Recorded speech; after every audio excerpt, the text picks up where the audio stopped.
Well, thank you very much, and I'd like to ask Caroline, who's become very famous, big star, and she has a person who's a colleague of hers, a friend of hers, and that she has a lot of respect for, who comes from the area and knows exactly what's happening. Caroline, could I ask you to say a few words? Yes, sir. Here we have Hariana, who is from the continent of Africa. She's been a reporter here in the United States for many years, and she has a story to share with the press, with the media, and with these two fantastic leaders who have joined you today. So, Hariana, please. Why don't you come up here and talk so they can see? Sure. That'd be great. Thank you very much. Thank you, Mr. It's a great honor. Thank you, Mr. President.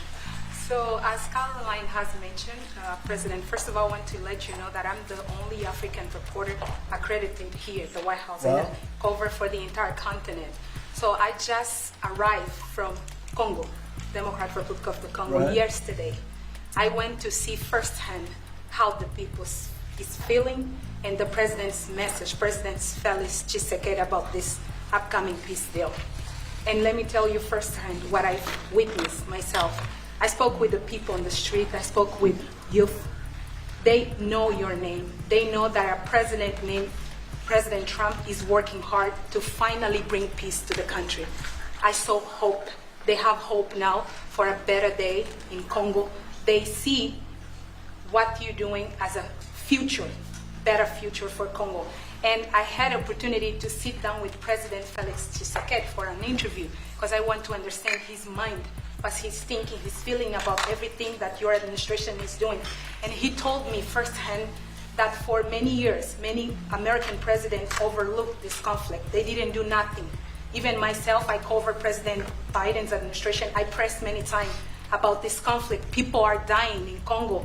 This country has so much potential, but they need help because this war is destroying the country. They never gave me any answer.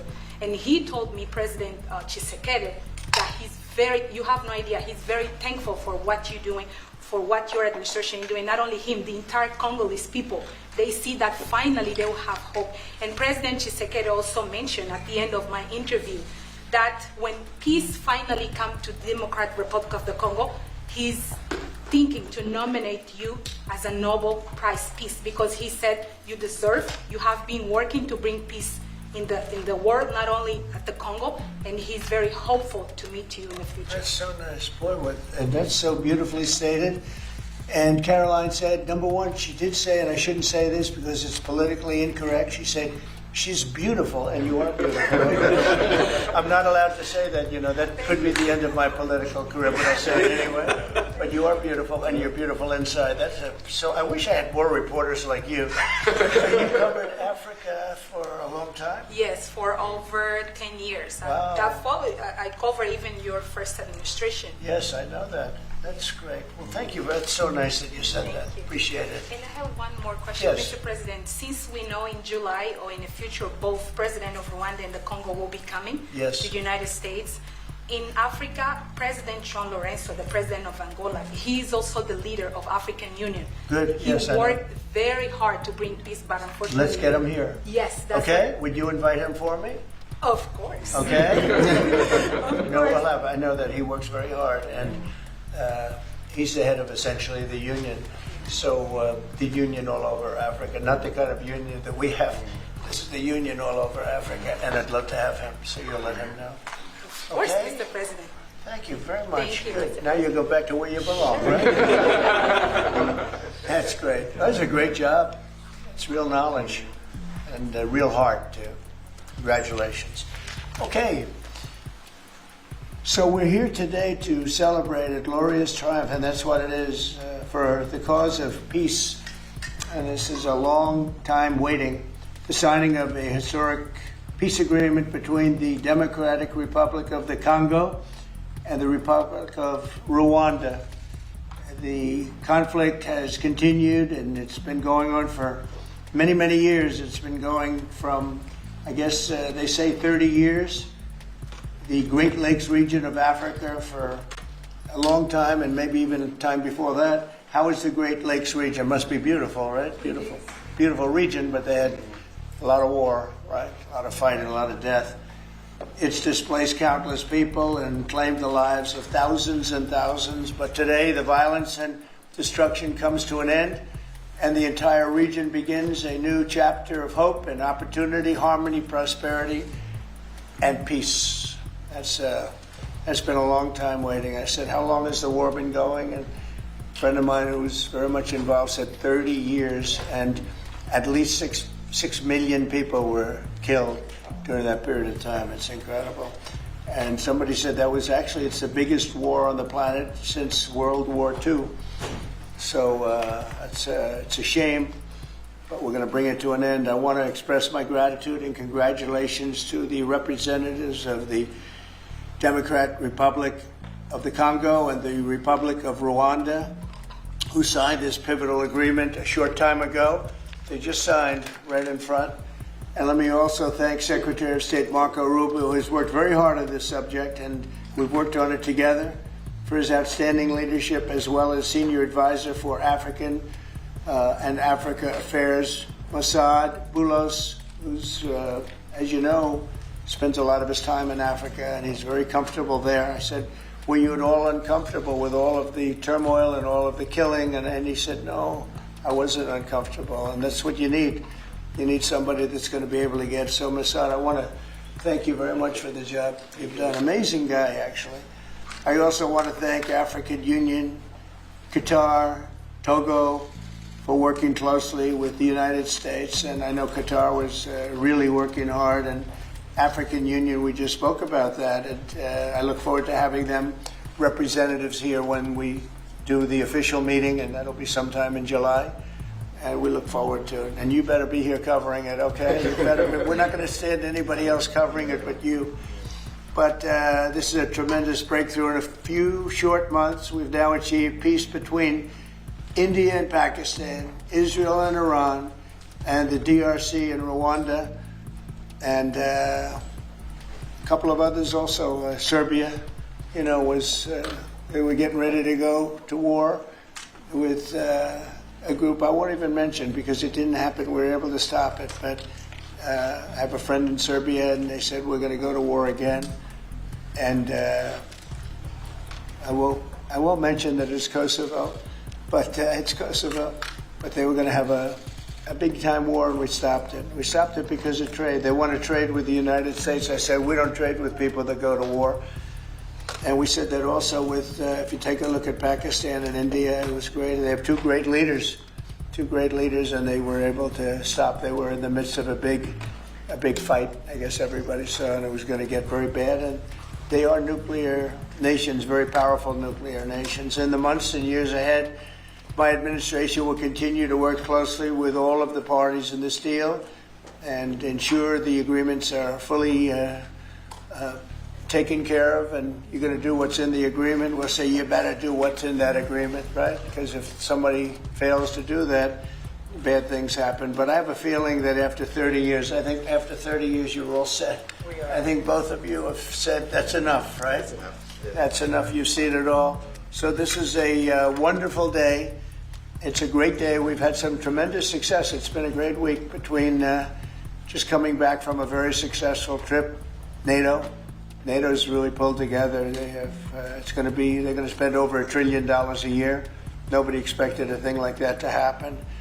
And we had the war, as you know. We call it the 12-day war. It was exactly a 12-day war, and we ended up with no nuclear weapons. That's what we wanted. And they were just absolutely blown to pieces, those 3 sites. And there's no nuclear weapons, and hopefully there can be a lot of healing, and the healing is starting. And it's been a really pretty amazing week, and this is one that I really look forward to. This was set up a few weeks ago, and it was something that I really look forward to. If we can do this, and we do that because we have a certain competence that's good, we're able to get people to be peaceful. I think we can do war better than anybody, but we don't want to. And we have the greatest military in the world. They showed that in Iran. Those pilots, they flew for 36 hours.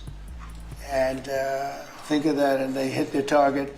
The size of this desk, half the size of this desk, from about 52,000 feet in the dark of night with no moon, 0 moon. They wanted it that way. Can you believe it? And they hit, every missile hit exactly half the size of this beautiful Resolute desk. We don't want to talk about it when it comes to rockets hitting it, but half the size of this, and they hit dead center from tremendous heights, going at tremendous speeds. It's amazing. Nobody could do a thing like that. Nobody has that weaponry, and nobody could do a thing like that. So we had a very busy and successful week. And in addition to that, our economy is doing great, setting records with the economy, and a lot of other good things happening. But this is about Congo and Rwanda. And I'd like to ask, if I might, would you say a few words before we introduce our guests, please? Sure. Thank you, Mr. President. Yes. So, under your leadership, Mr. President, and the full support of Secretary Rubio and the entire team at the State Department, we engaged with the two parties in early April, and within 3 weeks, they signed the Declaration of Principles. And now, within about 2 months from that, we have signed today the final. This is actually the final peace agreement. You know, many people were wondering if this is preliminary. No, this is the actual final peace agreement that they've signed today. You've also expressed interest in inviting the heads of states to the White House for a signing ceremony. So there will be some other additional agreements that will be signed. In addition to this, which will become known as the Washington Accord with regards to the Great Lakes region. That's great. There are some Why economic... not the Trump Accord? I'm only kidding. It'll be headlines. No, I think that's a great name, Washington Accord. Beautiful. And there's an economic aspect as well that is extremely important for both countries. They have also worked, last week we finalized the regional economic integration framework, which both countries will be signing at the White House here during that ceremony. And That's going to be a great ceremony. Absolutely. Right? We're going to make that a great ceremony and bring other people that were involved, some other people. Besides the gentleman we talked about, who we know has worked so hard. If you think there are other people that are deserving, let us know. Okay? Sure. And there will be some bilateral agreements. We're negotiating a minerals deal with the DRC for critical minerals. Many American companies have shown interest in investing in the DRC, and these we're talking about long-term investments. Same thing with Rwanda. Many American companies have shown interest, and not only in mining, but also in the midstream and downstream, which will be the processing of minerals. We're also working and supporting the Lobito corridor, which will help building the infrastructure. Just 2 days ago, the United States signed, and supported a project of $1.5 billion for electric transmission from Angola to the DRC. And there are many other projects of that nature lined up. So we will be, under your leadership, Mr. President, will be working with the two countries very closely and with the support of Qatar to make sure that this agreement is implemented. And a lot of our companies are in both of these countries now, especially since we've been getting along so well. It's probably the way we were brought together. And we have a lot of our big companies are there, between rare earth and all of the other things that they do in Africa, which is very greatly expanding, especially in these two countries. You have earth, they consider it to be about the best in the world, actually, I've heard. So we're doing a lot of different things, and it's all going to bring everybody together. That's how this all began, I guess. But the big thing is, the big thing for me is there's really only one thing, and that's getting a peace treaty with two countries that have been fighting for 30 years. And I want to thank you all. Will, if you could, Yes, sir. you could bring the letters over. Of course, sir. So in front of you, as you said, sir, these are the actual agreements that were signed respectively by the foreign ministers of the Democratic Republic of Congo and Rwanda earlier today, witnessed by Secretary Rubio.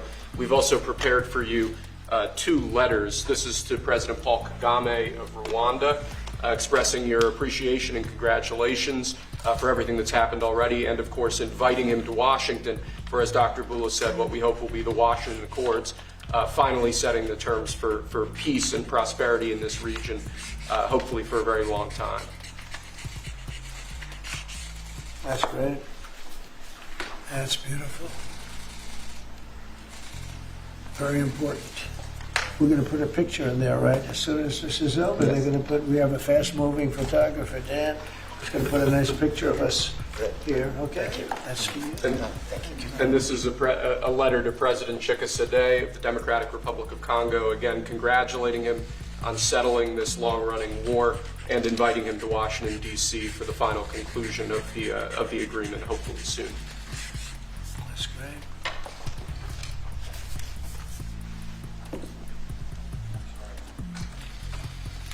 That's right. That's great. You take that pen, and you take that pen. Thank you very much. So I'd like to ask JD to say a few words, our great Vice President, and then Marco. And go ahead. Great. Well, first, let me welcome the foreign ministers of Rwanda and Congo. It's great to have you in the Oval Office. And second, let me say congratulations to the President, Secretary Rubio, and the entire team. I think for the people of these two countries, they should know that the United States is committed to the pathway of peace. But to my fellow Americans, this is really a celebratory moment. This is a big moment for our country because under the President's leadership, we've taken what was 30 years of killing and war, the worst war in terms of death count since World War II, and now we're on a pathway to peace. And so if I think about what I know about these two countries, for 30 years, pretty much the entire time that I can remember these two countries being in the news, much of the story has been about them fighting one another, about them killing one another. And now we can look forward to a future where my children will look at this moment as the beginning of a new story, a story of prosperity and of peace. So thanks to the President, congratulations to the entire team, and to my fellow Americans. We should all be really proud because it's amazing what active presidential leadership can accomplish when it's geared towards peace and prosperity, and that's what we have in the Oval Office right now. So great job, sir. Thank you very much, JD and Marco. And then we're going to ask the two principals to speak. Yes, sir. Mr. President, first of all, thank you. When I first came on this job a few months ago, you made it very clear that what the priority of this administration under your leadership is going to be the pursuit of peace. And from day one, whether it's been in Ukraine and Russia, whether it's been Pakistan, India, whether it's been Iran and Israel, and in the continent of Africa, your priority's been on peace. And today we see this come to fruition. It's sad. Wars get a lot more attention than peace. But peace is harder than war, a lot harder. And I want to congratulate both of the leaders here and their respective presidents for choosing the harder path, which is often peace, than the easier path, which sometimes is war, as costly and as bloody as it may be. And I echo the Vice President's statements, and that is that Americans should be very proud that the #1 voice for peace in the world today is our president, your president. And so thank you, President Trump. And I want to, again, recognize Dr. Boulos and the work he's put into this from day one. He's really put a lot of time and effort, and as our friends from the respective countries can share with us. And last point, I do want to thank, you've done this already, but the African Union, Togo, and Qatar, who have been extraordinary partners and whose help we're going to need to continue to receive in order to bring all this to fruition. So congratulations to both of you. Thank you, Mr. President. Thank you. Great job you've done. Do you want to start? Either way. Would you like to start? Ladies first, maybe. Okay. Thank you so much. Thank you very much. Thank you so much, Mr. President, for having us here. I think I can summarize my contribution in 3 main points. First of all, thank you and congratulations indeed for this remarkable milestone, which is putting an end to 30 years of conflict and of suffering, and which is redefining the perspectives that millions of Congolese and of citizens of the greater Great Lakes region will have. The second point is stay committed, stay on board. We need the United States to make sure that this agreement holds and that you hold us accountable. And the third point is, if you stay on board, I think there are so many perspectives that we can transform our partnerships through and that can usher in an era of prosperity, of growth, and of shared bilateral relationships that go well beyond the challenges that we've shared together, and that can at least or finally focus on the potential and of the wealth that we can share. So again, our heartfelt gratitude to you on my behalf, but more importantly, on behalf of the people of the Democratic Republic of Congo. Thank you so much. Beautifully spoken, and I look forward to seeing your leader. A highly respected person, as you know, highly respected all over the world, but in Africa in particular. So sometime in July we'll do something, big ceremony. We look forward to it. Thank you very much. Please. Thank you very much, Mr. President. This is indeed a historical day because it's the signing of a peace agreement between Congo and Rwanda to end a conflict that has been going on for 30 years. And there has been many mediation, facilitation in the past. but none of them succeeded. And we believe that it's because of your leadership and your steadfast commitment to this process, with also a new approach of economic integration, regional economic integration, which is important to allow Rwanda and DRC working together, because this is a very rich region with cross-border trade, with minerals, with natural wealth. So with the US standing side by side with Rwanda and DRC, we believe that we will achieve a long-time peace. And we also believe that, as my colleague from DRC stated, it's important for the United States to stay committed, because today we signed, but now we need to implement what we have signed in order to open this new era you were talking about of prosperity, so that we can reap the economic dividend of peace. So for this economic integration framework to be implemented, it's important for the US to accompany the parties to implement what we have signed, because in the past we have signed so many agreements that were not implemented. And we are really, we believe that with your leadership, with the involvement of the United States administration, we will reach that goal. So thank you very much, Mr. President. Well, this will happen, definitely. I can reach over. Do you want to just press them over to me? Let me have them. And I just wanted to give you each. These are your signed agreements. And we'll make sure that you follow through. We'll make sure you follow through. Yeah. We'll make sure that you follow through. Okay, that's for you. And we have one other thing that we're going to give, that we give to special people only. It's a coin. Thank you. And I hope you do that. I'm going to give you a second one for your leader. Oh, thank you very much. These are serious coins. You don't want to lose them. You'll be very. I think that your reporter from Africa should get one. What do you think? Is she allowed? I think yes. Are the reporters okay with it? Brian, yes? Darling, that's for you. Okay. You did a fantastic job. Thank you, And I heard Mr. you do a great job covering everything. Thank you. And Mr. President, we actually have the pictures that you took earlier Oh, with let the me see foreign ministers here already. Thank you so much, Mr. President. Thank you. Let me see that. They're in this folder right here, sir. Okay, this one? Yes, sir. Oh, they look better than me. I don't like it. I don't like it. That's beautiful. That's very good. We have a good photographer. Beautiful. That's great. You better, I'll tell you, you better do the job here. We're going to come down. It's beautiful. Thank you very much. So we'll put them in. That's for you. I can do that. That's for you. This is from the Congo. What is it? From the Congo. Yes. Okay. Let's see, we have two of them, I think so. You wouldn't give us one, you would have made a big mistake. Isn't that nice? That's for you. That's for you. Thank you, Mr. President. Thank you very much. And you're all set, and this is for you. You're going to get this. Good. Might as well hold it. Thank you so Thank much. you very much.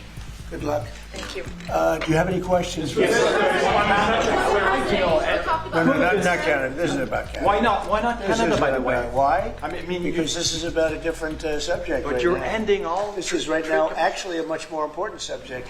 We just ended a war that was going on for 30 years where 6 million people died. So don't ask me a trade question on Canada. Mr. President, Kara Castronova from Lindell TV. Now that your administration, and congratulations, has secured peace in Africa to a bloody, horrific war that's gone on for decades and no other president could do it, do you think the mainstream media will I finally... love her, I'm telling you. But you're right, no other president could do it. They tried and they didn't even try, I don't think. tried hard. I actually don't think they tried. Do you think Biden tried? He didn't know he was alive. Do you think the Go mainstream ahead. media will finally give you credit where credit is due? No, the media will never give me credit. But the people give me credit. That's why I'm here. The people didn't give me. That's why we're here in a landslide. We got all 7 states. We won the popular vote. So the media won't give me credit, but the people give me credit. That's more important to me. Mr. President, you're going to go down as a peacemaker. You're also going to go down with the president who had 0 border crossings in May. You secured the border most than anybody has ever done. But I don't know if you know this. You're on track right now to have the lowest murder rate in history in this country, and I think a lot largely go to the fact we closed down the border. But do you want to comment on that? You might go down as the lowest murder rate in U.S. history, President Trump. I saw that the other day, and it's an honor. I mean, and that's really even better because, you know, we've taken a lot of illegals into the country through the Biden administration that are murderers, 11,888 to be exact.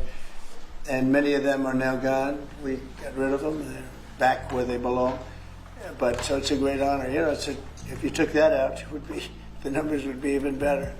They've created a lot of problems. Good. You Truth Socialed earlier about getting money to the air traffic controllers and the big, beautiful bill, which hopefully, praise God, if we get this thing signed.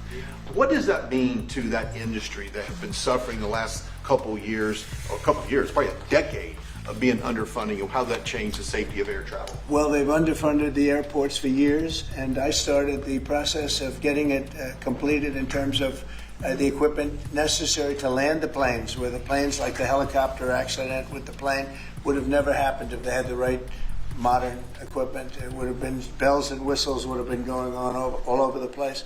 And I had that all set, but when I wasn't here, they totally dropped it. You had a terrible head of transportation. We have a very good one there, Sean Duffy. But you had Buttigieg, and he didn't know a damn thing. He'd ride to work on his bicycle. He didn't know what the hell was going on. He was terrible. So he totally dropped that. It was a project that should have happened, and I was all set. But we had a very sad experience with the voting. And so we didn't get to do that, but now I'm doing it, and we're going to have a great system. And it's funded partially by the bill. It's the initial funding is by the bill, and then it gets to be funded. The rest of it comes a little bit later as we build it out. But we're going to build out the best in the world. We have the best companies in the world. A couple of countries have very good systems. In fact, I noticed when I was landing, my pilot often would use the system of another country, and I said, "What are you doing that for?" He said, "The United States system is so bad." So we have the best companies that do that in the world bidding. You have Raytheon, you have IBM, you have a lot of different companies bidding, and we'll get the best one, the best system for the best price. And they're going to go to town and give us a system that will be better than any other system in the world. And you won't have planes bunking into each other at 35,000 feet. On the subject of peace deals, how close are you and your administration to a deal in terms of Gaza ceasefire right now? Often asked, and I think it's close. I just spoke with some of the people involved. It's a terrible situation that's going Gaza. He's asking about, and we think within the next week we're going to get a ceasefire. And we're supplying, as you know, a lot of money and a lot of food to that area because we have to. I mean, you have to. We're, in theory, not involved in it, but we're involved because people are dying. And I look at those crowds of people that have no food, no anything, and, you know, we're the ones that are getting it there. Some of it's being taken by some bad people, you know, if you give it and you give it out, and they're supposed to be taking care of the people, and they end up stealing the food and selling it. But we have a pretty good system now, but so we're helping with that. You see the lines of people that just get one meal, essentially. But it's too bad. Other countries aren't helping out. Nobody's helping out. We're doing that because I think we have to on a humanitarian basis. Like this, we didn't have to get involved in Africa, but we did because we thought it was, I mean, I've been reading, like J.D. said, he's, you know, from much of his life, he's been just seeing this about this brutal war. And it actually got a lot of publicity because of the level of brutality, right? It was, nobody's ever seen anything like it. And to be involved in that, I mean, I consider this the most important of my conferences today. We just had a great Supreme Court victory today, and everybody would say that was big, but, you know, we're talking about saving thousands and probably millions of lives here. This is more important than anything. So it's great, but we're working on Gaza, trying to get it taken care of. And again, you know, a lot of food has been sent there. And other countries throughout the world should be helping also. And on another conflict that I know you've been working on, sir, is it true that you have reached out with a letter to North Korea's Kim Jong-un? Well, if there is a conflict, I get along with him very, very well. and we'll get the conflict solved with North Korea. I've had a good relationship with Kim Jong-un, and I've gotten along with him really great, so we'll see what happens. But somebody's saying there's a potential conflict. I think we'll work it out if there is. It wouldn't involve us. But again, we're very far away from a lot of these places that we're solving problems with. But I enjoy doing it, I like doing it, and it's the right thing to do, and we have an ability to get it done. So we're solving things that we didn't have a lot to do with. Serbia, Kosovo, I told you, we solved a potential disaster. I can tell you that some of the countries that you're not going to hear about, but some countries that were ready to go to war with their neighbor are not going to go to war with their neighbor, and that's a great thing. We have a number of them. But I'm very happy about India and Pakistan because they actually have nuclear weapons. You know, when you talk about Iran, they were trying to get it, but India has nuclear weapons. Pakistan has nuclear weapons, high-level nuclear weapons both, and getting that solved was really great. We did it through trade, so it was a great thing. Mr. President, when it comes to nuclear weapons, Mr. President, are you concerned that the Iranians may have some enriched uranium at Pickaxe Mountain? The last thing they're thinking about right now is enriched uranium. They're not thinking about what they want to do is they want to get back to life, and they do want to meet me, and we'll do that quickly. We're going to do it quickly. They said this morning that they don't want to meet with the U.S. Were they telling you something different in private? They may say that to you. Don't you think they want to meet me? Don't you think we have sanctions on there that they can't do anything? Wouldn't you think that they want to meet me? I mean, they're not stupid people, but they went through a lot, and they suffered, and so did Israel. Israel suffered greatly. It was a nasty 12 days, and yeah, we'll see what happens. Are you considering sending Patriot missiles to Ukraine? Have you made up your mind about that yet? Go ahead. Mr. President, there are a few unanswered questions that remain in this deal. For example, will Rwandan on this conflict? For example, will Rwandan troops pull back from parts of the DR Congo, and also will the M23 rebel group be allowed to remain in parts of eastern DR Congo? Do you have any answer to those questions? Let me ask you that question. You want to answer that one? It sounds like an interesting question for you. Go ahead. Thank you very much. In the agreement we signed, we have taken the concept of operation for the neutralization of the FDLR, which is a vicious genocidal movement, and the lifting of Rwandan defensive measures. So this was already signed last year in November, so we will implement it. This concept of operation to do both things, to neutralize this movement, which has been destabilizing Rwanda for many years, and to lift our defensive measures. As for the M23, in the agreement also, we have decided to rely on the Doha talks, because there are currently talks between the AFC M23 and the DRC government to have a peace deal also that will complement the Washington peace agreement. So both things are taken care of. Thank you. Mr. President, will the United States be enforcing this agreement or taking a role in it? We're working with them to get it enforced. They can enforce their own agreement, but we'll be putting a lot of pressure on to make sure it gets enforced. The two people in this room are very, very capable people, and they'll get it done. I think they'll get it done. They love their. One thing I learned very quickly is how much you love your country, and you want to get it done. And they know it has to get done, otherwise bad things happen. But I think we're well beyond that. Other presidents should have done what I'm doing right now. They never did it. I don't think they ever tried. I don't think it's like they couldn't do it. I don't think they ever tried. And if they did, they wouldn't be able to do it anyway. On the President Yes, thank you. Mr. President, can you share with us what can happen if one of the parts violate this peace agreement? Because we don't want war to come back to DRC. I'd rather not say. I would just say that there are big penalties if they violate, and they're not going to. I don't think they will violate. I think they mean it, but we have very severe penalties, financial and otherwise. Okay. Mr. President, we can circle back to your own social post on Canada specifically. Why are you deciding to end trade talks with Canada, and what rate are you looking to set?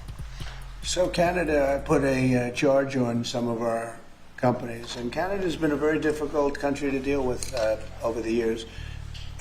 We hear Canada, we have a great relationship with the people of Canada, but it's been very difficult, and they put a charge, and they were a little bit early, we found out about it. So and we have all the cards. We have every single one. We don't want to do anything bad, but they have, economically, we have such power over Canada.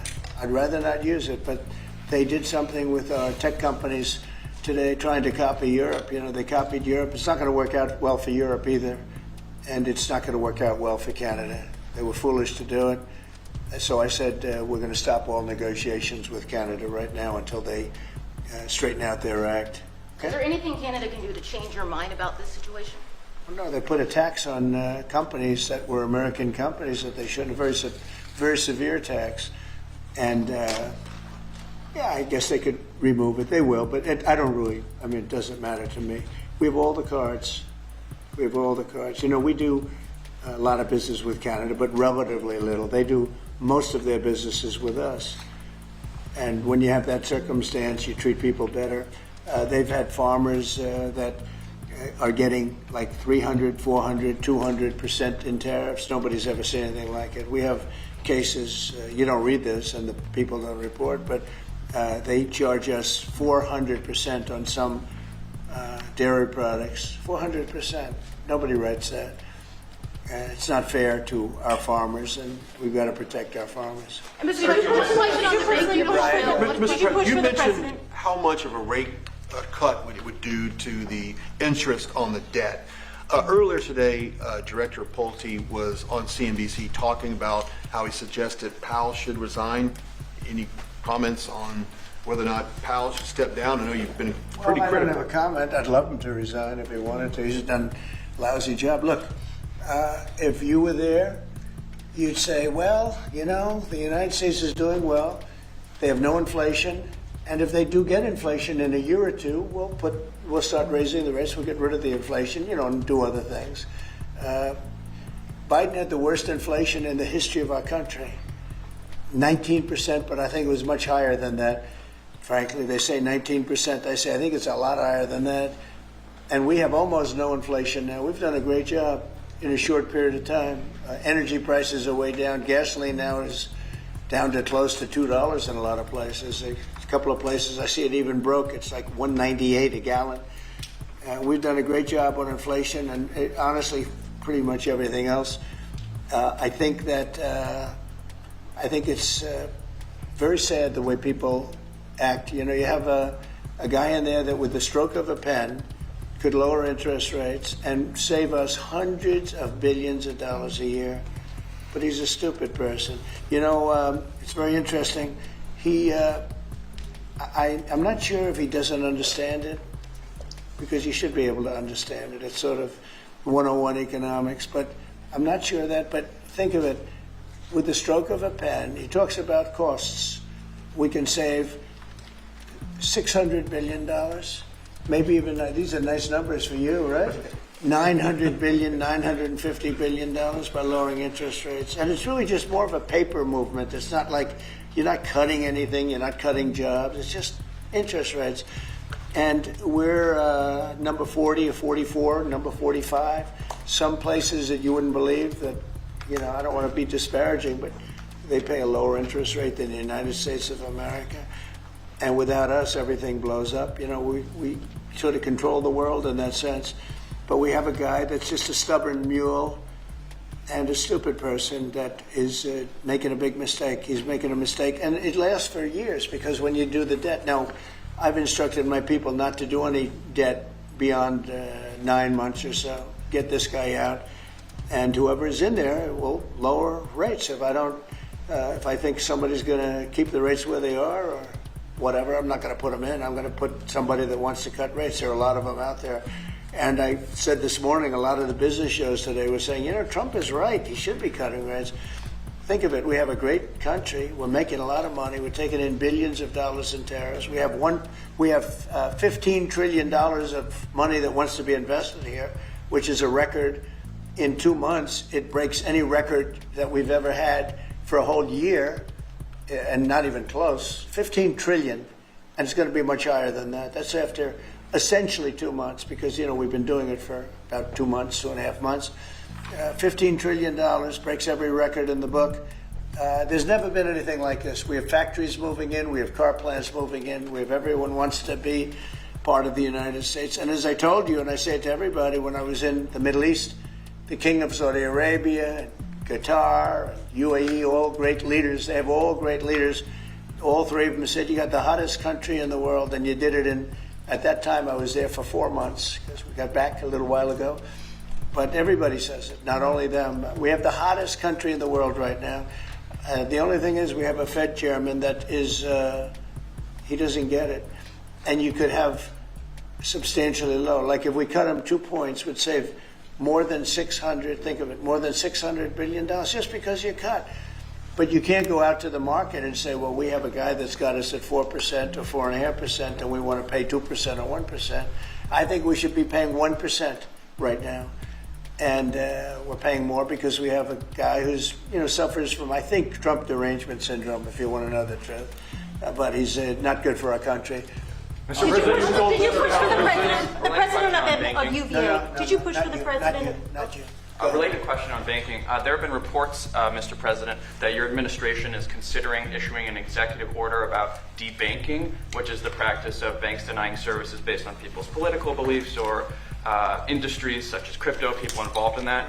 Would you be open or interested to sign such an executive order targeting debanking, and what might that look like? Well, I think the debankers, I think that banks, I can tell you because I've been a victim myself, because of my politics, that big banks were very nasty to us. And I actually think it was Biden's people that told them to be, because the one group of people the banks are afraid of are the regulators. They are petrified of the regulators. And I've seen the biggest banker. I can tell you, you see him on television all the time. If a regulator walked into the room, he gets all nervous and crazy. They're afraid of the regulators. And if the Biden people order the banks to be virtually closed, they can do anything they want. The regulators control the banks. It's not the president of the bank.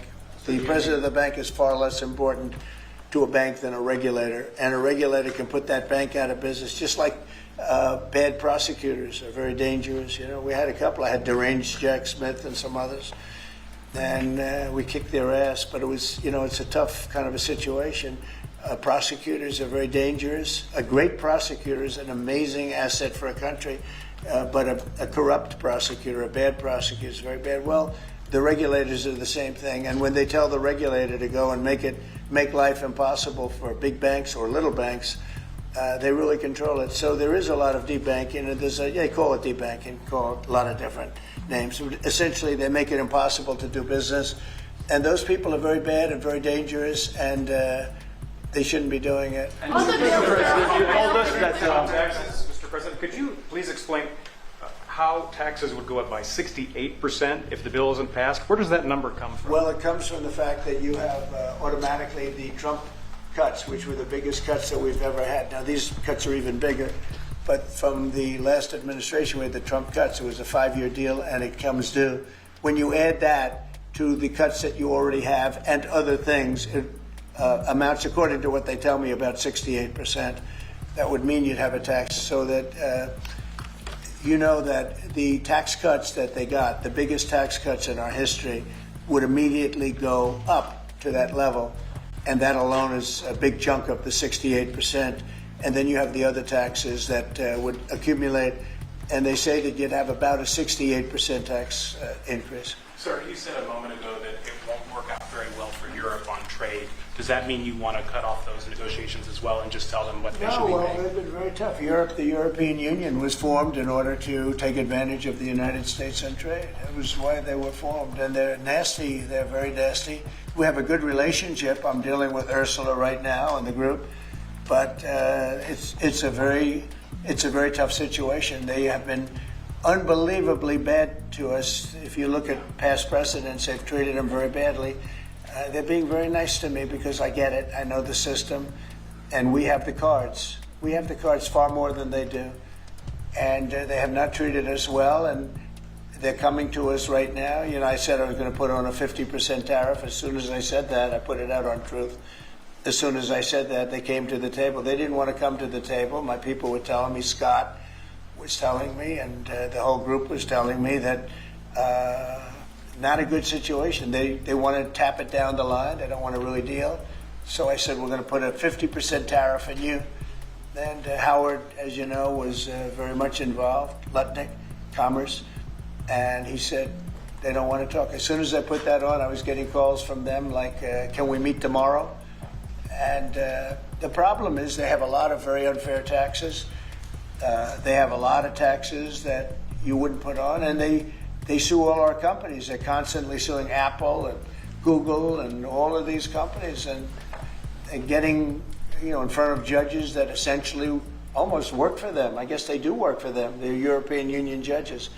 And they're getting these crazy rewards. Apple was fined $17 billion, and others are being fined tremendous numbers of dollars. They're nasty people. And I don't want them affecting U.S. companies. I don't want that. If anybody's going to affect a U.S. company, I want it to be us. And if they're going to have to pay a penalty or a fine, let it be to us. So they've done this for a long time, for years, but they're very nasty. The European Union is very nasty, there's no question, but they'll learn not to be so nasty very soon. They know that. They know it's coming. Vladimir Putin reached out to you to help you with the Iran crisis. Well, he made some nice statements today. Did you see the statement? I saw the statement. Very nice. Vladimir Putin made some very nice statements today. Look, he respects our country again. He didn't respect it a year ago, I can tell you right now. But Putin respects our country. And President Xi of China respects our country. Kim Jong-un they respect our country again. We were not a country that was respected just a year ago. We had a president that was incompetent. We had bad people circulating around this desk, this beautiful, resolute desk. They had, I guess, evil intentions. You couldn't be that stupid. I mean, they had evil intentions. But the world respects our country again. Thank you very much, everybody. Thank you, President.